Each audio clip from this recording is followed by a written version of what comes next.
Kalena dhamma sawanang etamang kalamutamang. Part 3. Panya melatih samadhi. Pradam Wisudhi Mongkon. Tan Ajan Pramahabua Nyana Sampano. Wat Pa Bantat A Muang Se Udon Thani. Sangga Meta Arama di bawah naungan Yayasan Luangta Mahabua Nyana Sampano. Apabila siapa bertujuan untuk mencetak buku ini sebagai dana dhamma, silakan mencetaknya sesuai dengan tujuan tersebut tanpa perlu meminta izin dengan cara apapun.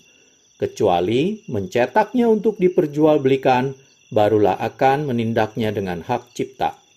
Karena seorang yang menyampaikannya tidak membutuhkan apapun melebihi batin yang sebagai harta paling berharga melebihi harta apapun di dunia.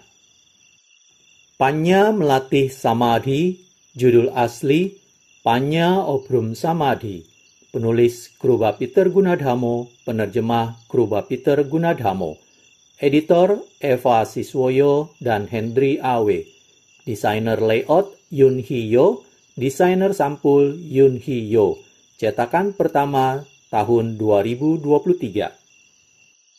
Pada video part 3 ini, saya akan mulai membacakan bagian Panya. Jalan yang benar dan lancar bagi seorang praktisi dhamma adalah di saat pikiran memperoleh ketenangan untuk cukup dapat melihat jalan. Haruslah melatih pikiran untuk mencari tahu kondisi dari tubuh jasmani, baik satu bagian saja ataupun lebih banyak lagi. Dengan panya mengamati tubuh jasmani sendiri, mulai dari rambut, bulu, kuku, gigi, kulit, daging, urat saraf, tulang, sumsum tulang, limpa, jantung, lever, membran, ginjal, paru-paru, usus halus, usus besar, makanan yang belum tercerna, feses, dan lainnya yang disebut dengan 32 bagian tubuh. Semua ini biasanya dipenuhi oleh kotoran sepanjang waktu. Tiada bagian tubuh mana yang indah sesuai dengan pandangan dari moha. Selagi masih hidup juga berupa kotoran, setelah mati pun akan semakin lebih lagi. Tidak terkecuali dengan binatang, manusia, laki-laki atau perempuan, kesemuanya akan menjadi seperti ini. Di dunia ini penuh dengan benda-benda yang seperti ini. Tidak dapat menemukan sesuatu yang lebih aneh dari ini. Siapa yang tinggal di dunia ini haruslah memiliki yang seperti ini. Haruslah seperti ini. Haruslah melihat yang seperti ini. Keberadaan anicang, tidak kekal, juga ialah tubuh ini. Dukhang, penderitaan, juga adalah tubuh ini. Anatta, menolak keberadaan inti pada semua makhluk, juga adalah tubuh ini. Segala hal yang tidak berjalan sesuai keinginan juga berada di tubuh ini. Keterpikatan pada makhluk apapun bentuk tubuh juga terpikat oleh tubuh ini. Kemelekatan pada makhluk ataupun bentuk tubuh juga melekat terhadap tubuh ini. Perpisahan dari makhluk ataupun bentuk tubuh juga berpisah dari tubuh ini. Perasaan cinta ataupun benci juga pada tubuh ini. Ketidakinginan untuk mati juga dikarenakan mengkhawatirkan tubuh ini. Setelah kematian pun saling menangisi dikarenakan tubuh ini. Penderitaan sedari hari kelahiran hingga hari kematian juga dikarenakan tubuh ini. Seluruh hewan dan manusia berlarian untuk mencari penghidupan dan makanan. Tiada hari dan malam juga dikarenakan persoalan dari satu tubuh ini. Maha sebab dan maha persoalan yang begitu besar di dunia merupakan roda gigi yang terus berputar untuk membuat manusia dan makhluk hidup tidak memiliki hari untuk membuat mata terbuka secara penuh. Bagaikan api yang membakar sepanjang waktu, juga adalah persoalan dari tubuh yang sebagai penyebabnya. Kilesa memenuhi seluruh diri hingga tidak dapat menyelamatkan diri, juga dikarenakan tubuh ini. Kesimpulan dari persoalan di dunia adalah persoalan demi satu tubuh ini saja. Setelah mengamati tubuh bersamaan dengan seluruh persoalan dari tubuh ini hingga tampak jelas dalam batin, dengan panya terus seperti ini tanpa ada hentinya, kilesa akan membawa pasukan dari mana untuk membuat batin tidak dapat mencapai ketenangan. Panya yang mendeklarasikan kebenaran untuk terus didengar oleh batin sepanjang waktu. Mau kemana perginya batin ini guna menentang panya? Karena kilesa juga berasal dari batin. Panya pun berasal dari batin. Kita juga adalah batin. Akan mengatasi kilesa dengan panya yang kita miliki.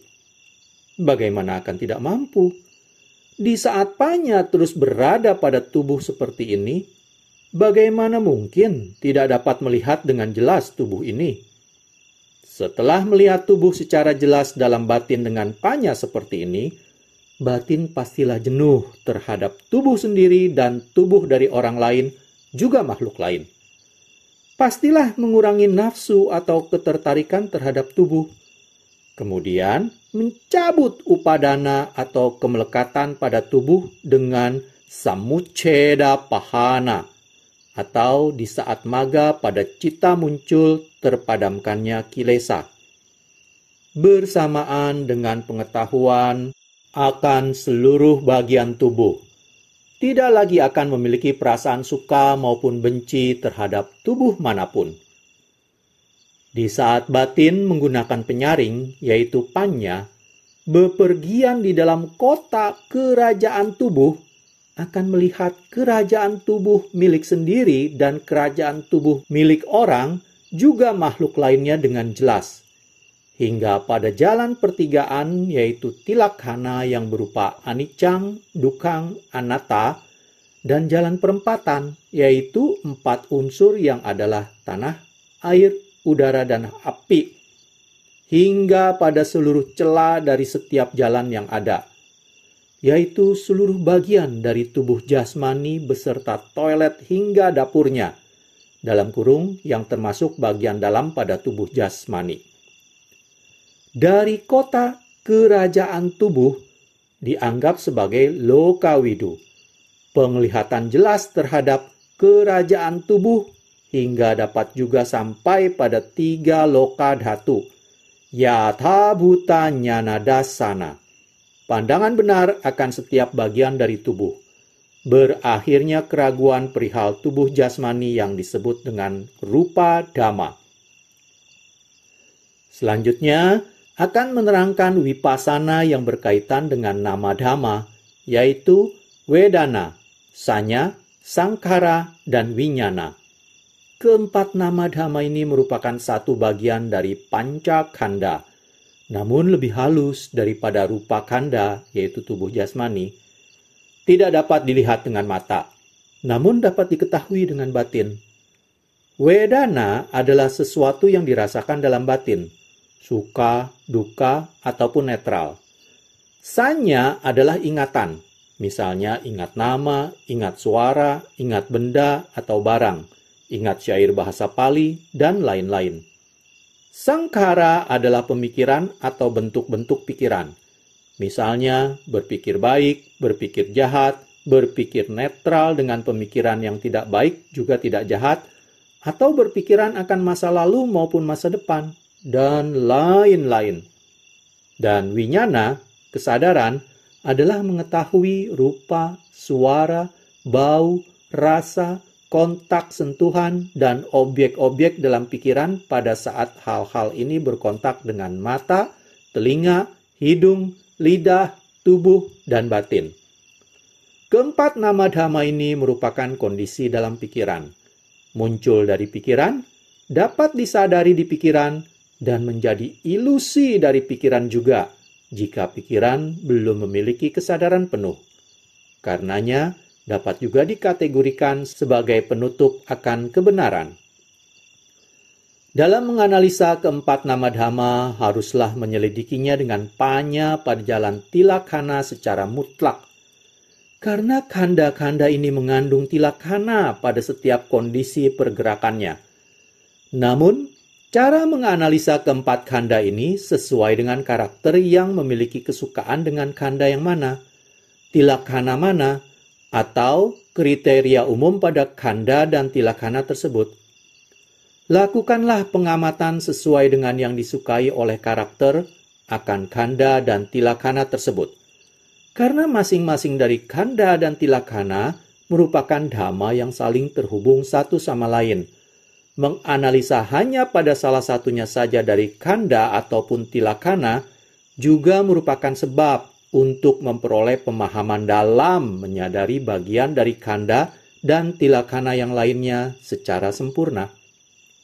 Sama dengan mengamatinya secara bersamaan, karena kanda dan tilakkana ini memuat Arya Saca sebagai pagar perbatasan wilayah yang jelas terjamin. Sama seperti makan makanan yang bermuara ke satu tempat yang sama, akan terserap ke seluruh organ kecil dan besar dari tubuh jasmani, di mana secara garis besar telah memberikan jaminan demikian. Oleh karenanya, seorang praktisi dhamma seharusnya membangun sati dan panya untuk memiliki kedekatan dengan nama dhamma, yaitu keempat kanda ini.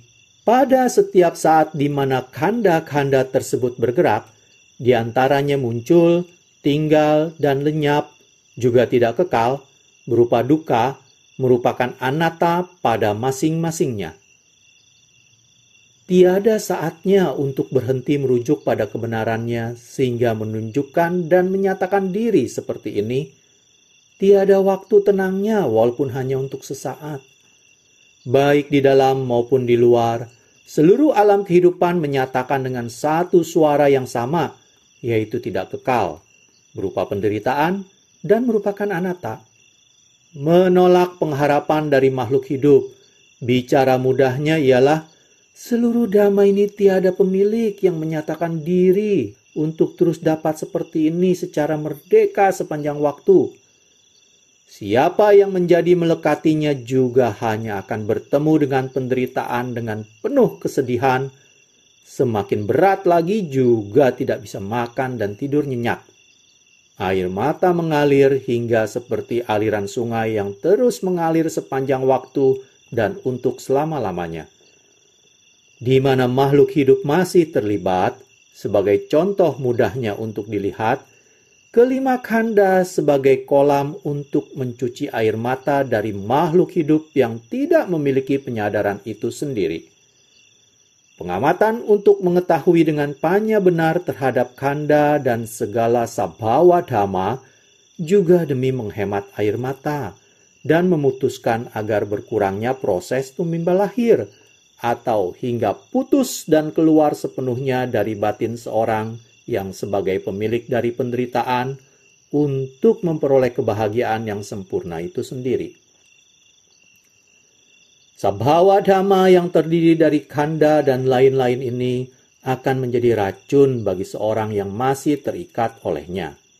Sementara seorang yang telah memiliki penyadaran akan kanda dan seluruh sabhawa dhamma, semua ini dapat untuk dibuat menjadi racun jenis apapun, dan beliau masih dapat mengambil manfaat darinya sebagaimana layaknya.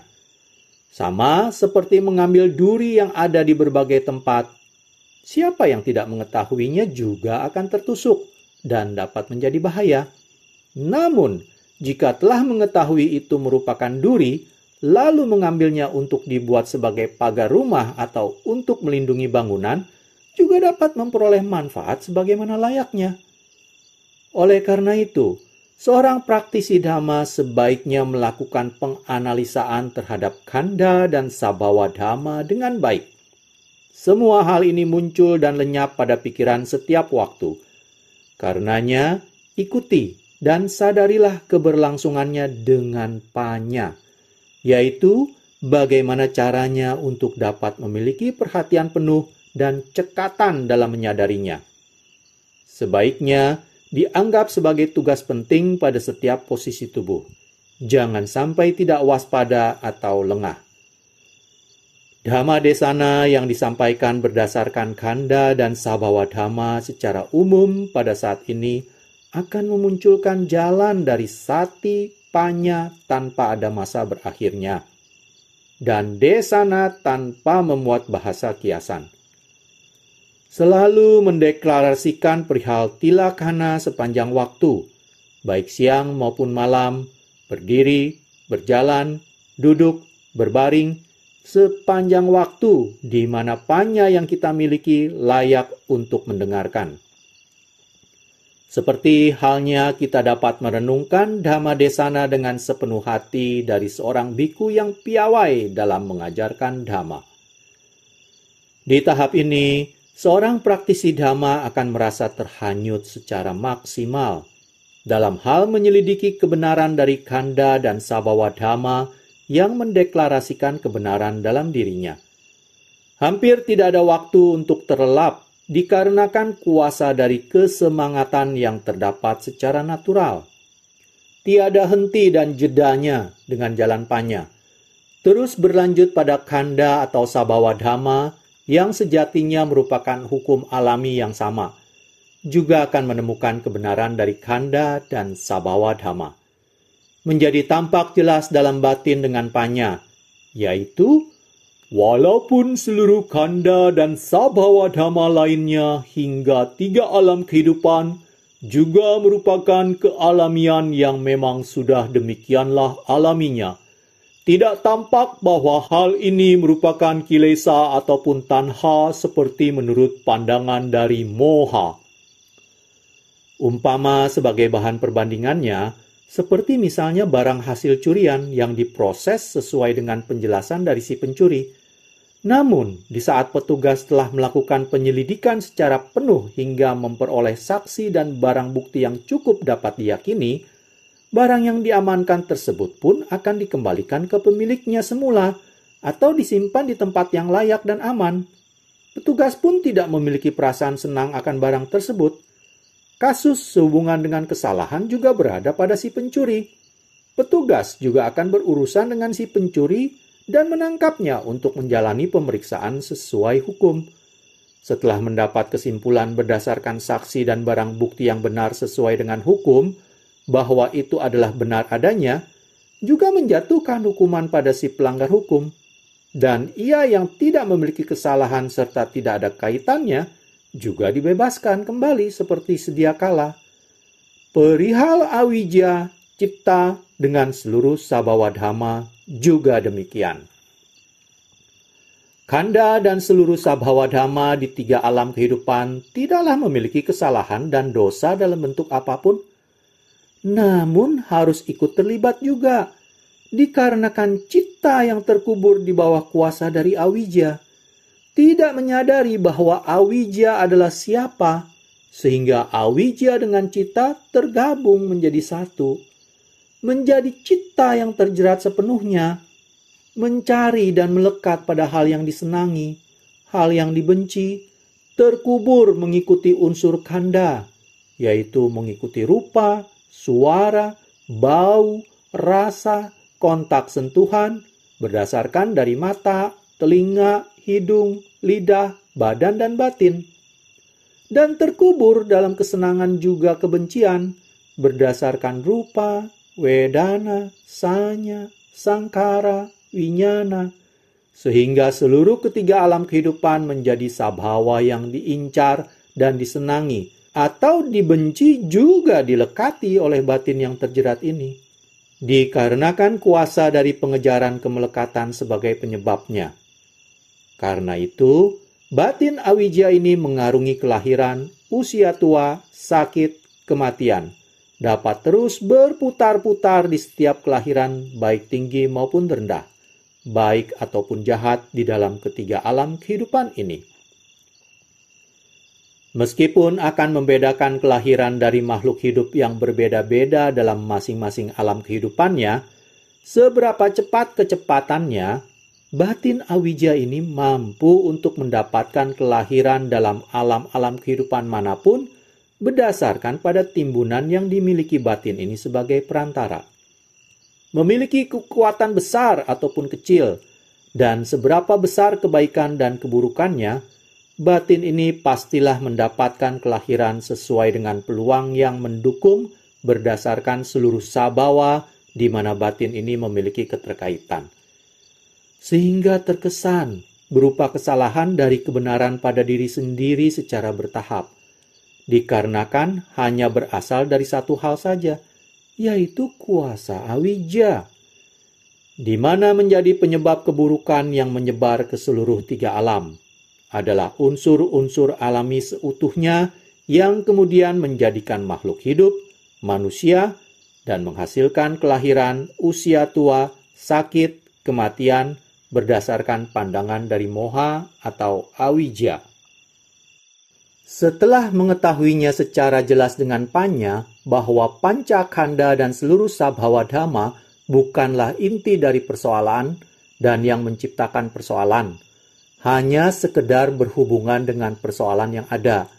Karena awija sebagai inti persoalan yang memiliki kuasa untuk membuat seluruh sabhawa berlangsung seperti ini.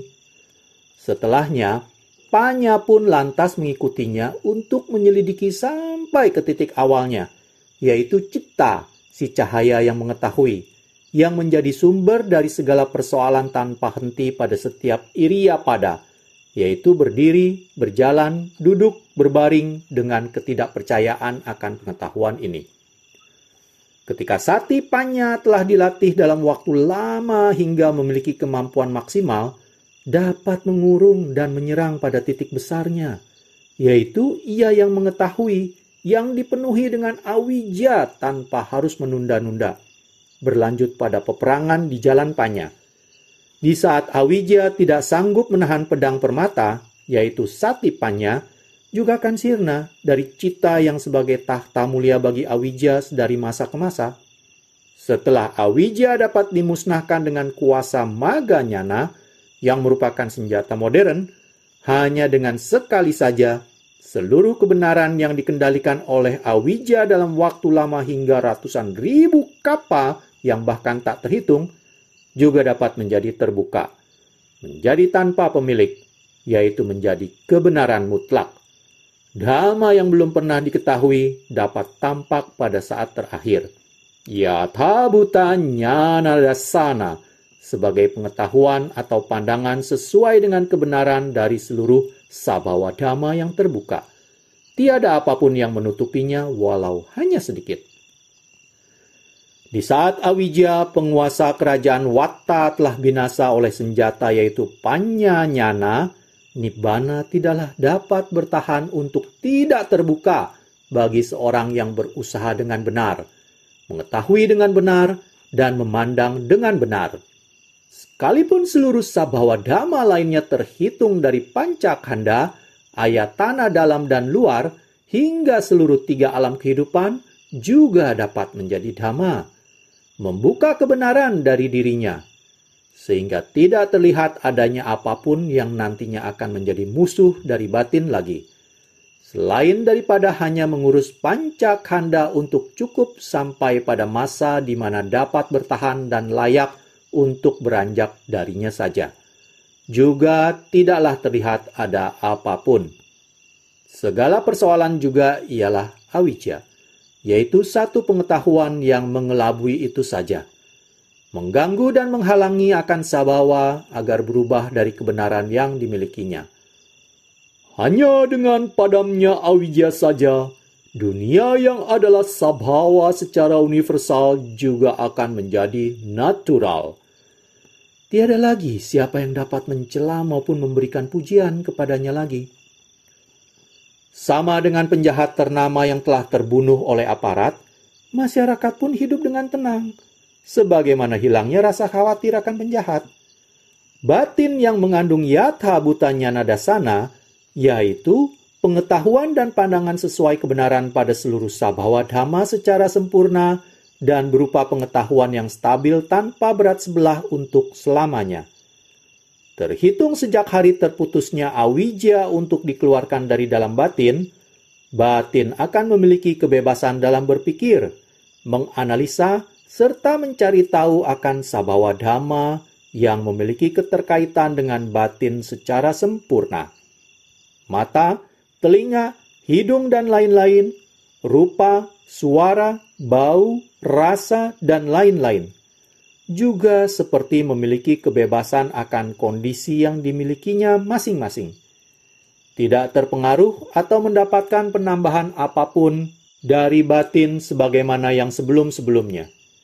Ini semua berasal dari batin yang telah menjadi dhamma, memiliki kestabilan dan memberi kestabilan pada segala hal, sehingga habislah permusuhan hanya sampai di sini. Seolah cita dengan seluruh sabawa dhamma di 3 alam kehidupan telah saling mengumumkan perdamaian dalam sacca atau kebenaran secara bersama-sama dengan sempurna. Tugas dari batin dan soal vipassana dari nama dhamma yang berkaitan dengan cita berakhir hanya sampai di sini. Karenanya, mohon maaf untuk seluruh praktisi dhamma. Untuk mengatasi kilesa dengan dhamma dari Sang Buddha, lihatlah dhamma dalam kitab. Pada setiap kitab menunjuk tepat ke dalam kilesa dan dhamma di dalam diri kita. Janganlah memandang bahwa kilesa dan dhamma berada di luar dari diri kita dengan bersembunyi di salah satu tempat. Siapa yang memiliki upanayika dhamma dalam batin, orang tersebut akan mampu untuk menyelamatkan diri. Karena ajaran dhamma mengajarkan pendengarnya untuk menjadi upanayika, yaitu mengarahkan ke dalam diri saja. Dan jangan langsung memandang bahwa ajaran dhamma dari Sang Buddha berupa masa lalu dan masa depan dengan hidup bersama orang yang telah meninggal dunia dan hidup dengan orang yang belum lahir.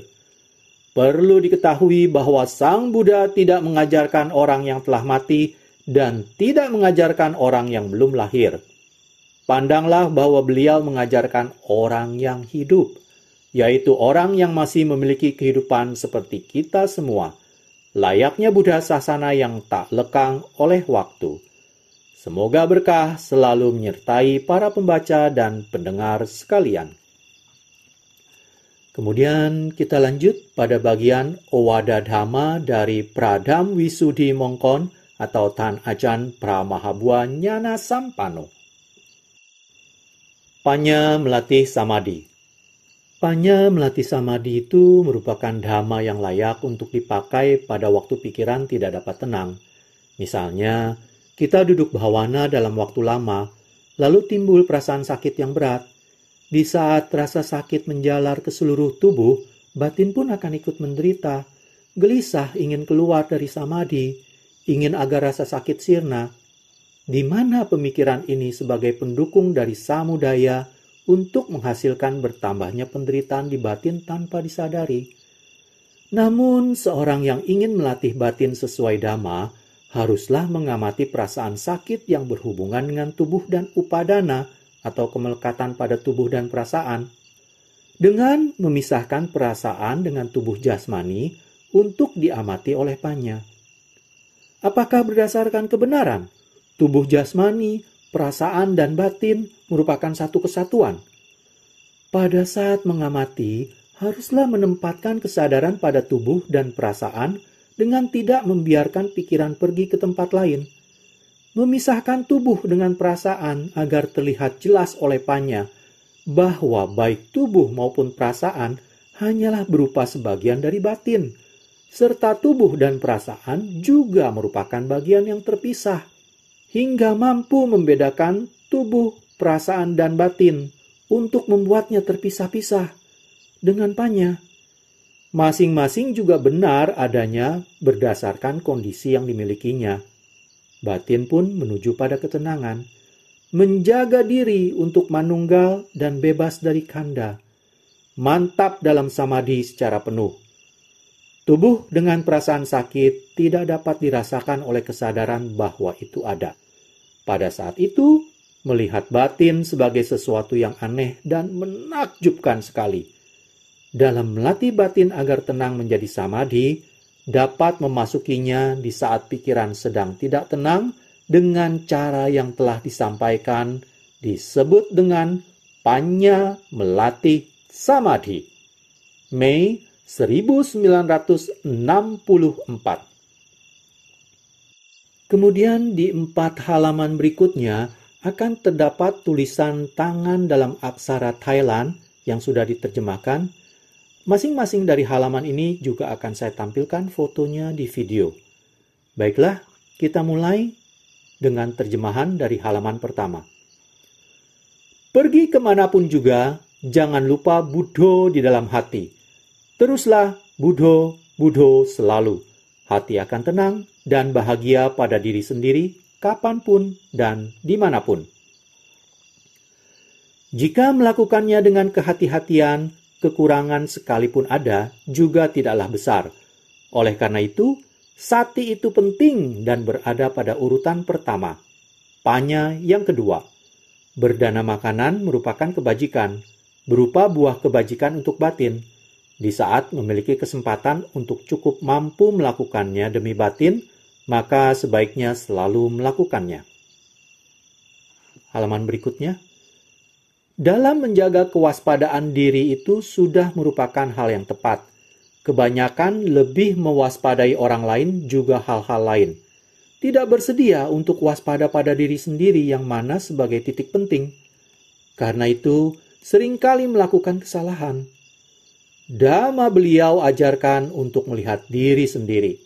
Memiliki kewaspadaan pada diri sendiri, agar dapat melihat kekurangan dari diri sendiri, lalu terus-menerus memperbaikinya hingga dapat sempurna.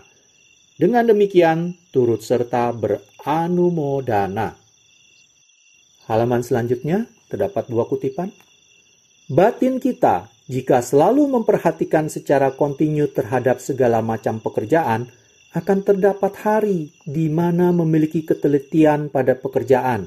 Tiada kekurangan baik pada batin maupun pekerjaan, sehingga seperti layaknya kebiasaan dalam memiliki kehati-hatian. Orang di luar dari diri kita itu janganlah dinilai lebih tinggi daripada memperhatikan pikiran, perbuatan, dan ucapan diri kita. Ini akan menjadi titik penting dan akan melebihi hal apapun.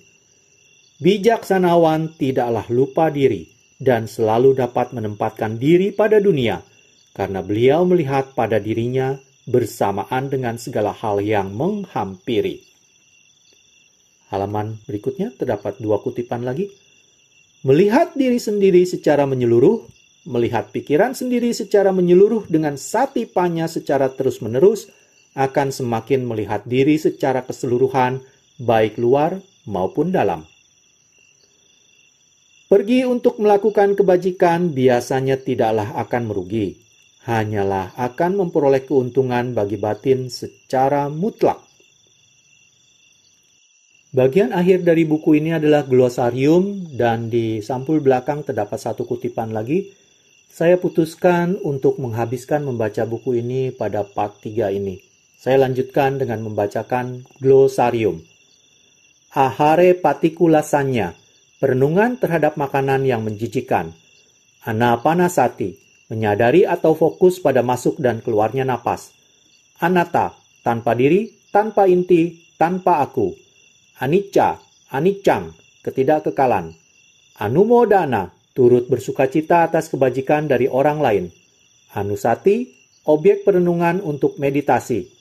Appana samadhi, kondisi batin atau keadaan pikiran yang benar-benar sudah dapat mengikat kuat objek yang diambil.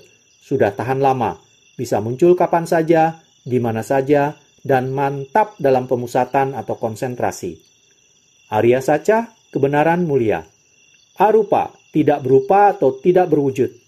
Asubha, perenungan terhadap objek-objek yang menjijikan. Awija, ketidaktahuan, kebodohan atau kegelapan batin.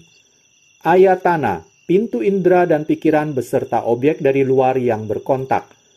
Bhawana, meditasi. Brahma, makhluk hidup yang memiliki kebajikan khusus, yaitu berhasil mencapai pencerapan jana yang luhur. Brahma wihara, 4 sifat luhur, cinta kasih, welas asih, simpati, dan keseimbangan batin.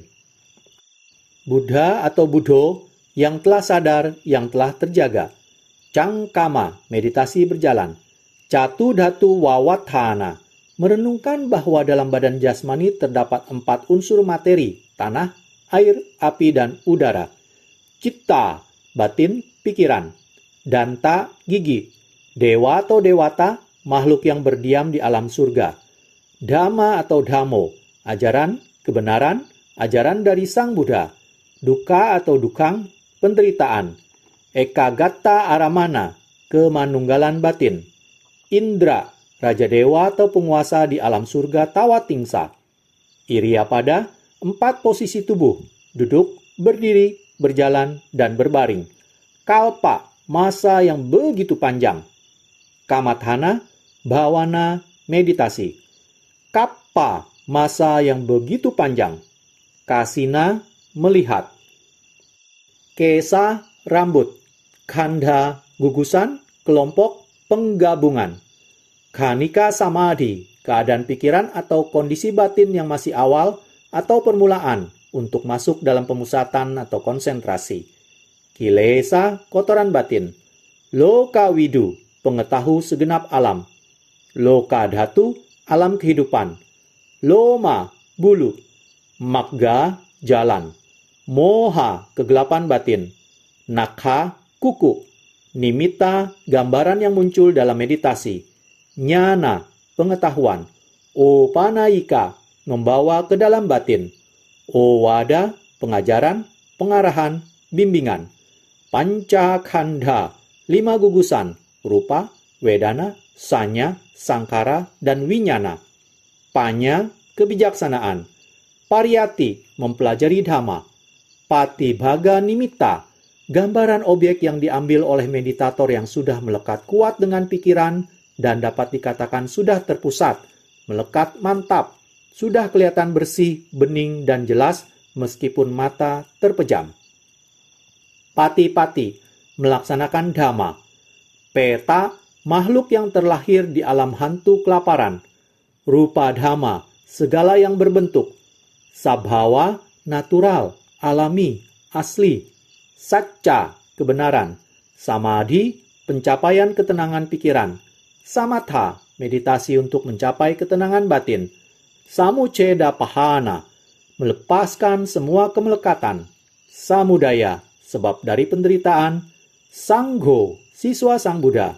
Sangkhara, bentuk-bentuk pikiran. Sanya, ingatan, pencerapan.